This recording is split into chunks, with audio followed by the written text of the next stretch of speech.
हमारे साथ इस समय CBDT member legislation R N Pawar sahab मौजूद हैं, उससे बात करेंगे। सर, आपसे समझ चाहेंगे जो नया इनकम टैक्स लॉ आया है तो उससे क्या बदलाव एक आम आदमी अपने कंप्लायंसेस और इन सारी चीज़ों के साथ साथ इस नियम को टैक्सेस को लेकर के समझने में एक्सपेक्ट कर सकता है? जो हमारा नया एक्ट है ये काफ़ी सरल लैंग्वेज में लिखा गया है, सरल भाषा में। हमने जो एक टिपिकल लीगल लैंग्वेज होता है वो नहीं यूज़ किया है, तो इसमें provisos, explanations, notwithstanding type के वर्ड्स ये सब नहीं है। तो जो चूँकि ये काफ़ी सिंपल भाषा में लिखा गया है तो किसी भी आम टैक्स पेयर के लिए, करदाता के लिए इसको समझना काफ़ी आसान होगा और वो आसानी से इसको पढ़ के ये समझ सकता है कि किन प्रावधानों के तहत वो अपना कर अदा कर रहा है। आम आदमी के लिए एक सबसे बड़ा चैलेंज ये होता है कि वो किसी भी कारोबार में हो, उसको जो नियम कानून बताए जाते हैं उसमें काफ़ी कन्फ्यूजन रहता है।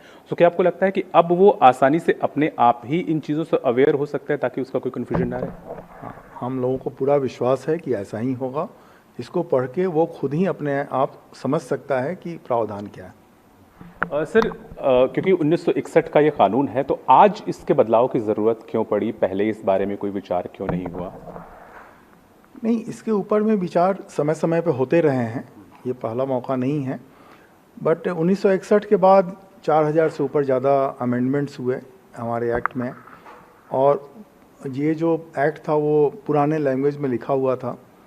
बट जैसा कि हमारे माननीय प्रधानमंत्री जी वो पिछले कई सालों से बोल रहे हैं और इस साल भी उन्होंने लाल किला में जो अपना भाषण दिया, अभी जो उन्होंने देश को संबोधित किया उसमें भी उन्होंने ये बात बोली कि जो कानून है वो सरल भाषा में आना चाहिए और जो कानूनों की ज़रूरत नहीं है उनको हटा देना चाहिए। तो उसी कड़ी में हमारे माननीय वित्त मंत्री जी ने 23 जुलाई 2024 को जब वो फाइनेंस बिल पेश कर रही थी तो उन्होंने ये अनाउंसमेंट किया था कि 6 महीना के अंदर हम अपने इनकम टैक्स एक्ट का पूरा कॉम्प्रिहेंसिव रिव्यू करेंगे, भाषा को सरल करेंगे। तो उसी प्रक्रिया में ये काम शुरू हुआ। तो इसमें पहला जो मेन हमारा लक्ष्य था, जो विजन था, वो था भाषा का सरलीकरण ताकि आम करदाता भी इसको समझ सके। इसके अलावा जो रिडंडेंट प्रोविजंस हो गए थे पूरे इतने सालों में इकट्ठे हो गए थे, उनको भी आइडेंटिफाई करके उनको अलग कर दिया गया, उनको हटा दिया गया। इसके अलावा जो प्रावधान समय समय पर आए थे एक ही सब्जेक्ट के ऊपर में, चाहे वो हमारे ट्रस्ट के ऊपर में हो या सैलरी के ऊपर में हो, वो कई डिफरेंट जगहों पे थे एक्ट में, डिफरेंट चैप्टर्स में पड़े हुए थे। इन सबों को आइडेंटिफाई करके इन सबों को एक जगह लेके आया गया है। तो ये जो सारी प्रक्रिया के बाद जो ये एक्ट बना है, इसके चलते सामान्य जनता को भी इसको समझने में काफ़ी आसानी होगी। सर, क्योंकि डिजिटल एज में हैं हम और तमाम ट्रांजैक्शंस जब 1961 के कानून की बात करते हैं फेरबदल हुए, लेकिन तब से आज काफ़ी परिवर्तन आ गया है। डिजिटल फुटप्रिंट्स हर ट्रांजैक्शंस में आगे जाते रहते हैं, तो उनको इस नए कानून में कैसे समाहित किया गया है और लोगों को किस तरह से आसानी से बताया जा रहा है?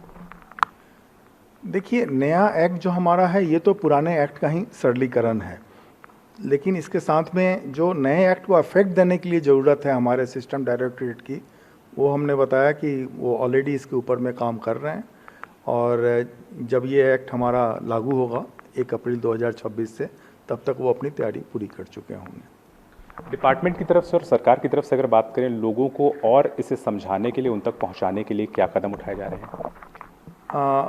हम इसके ऊपर FAQs इशू करेंगे। कुछ वीडियोस भी रिलीज़ की है हमारी मीडिया टीम ने इसके बारे में बताने के लिए, जनता को गाइडेंस नोट भी इशू करेंगे।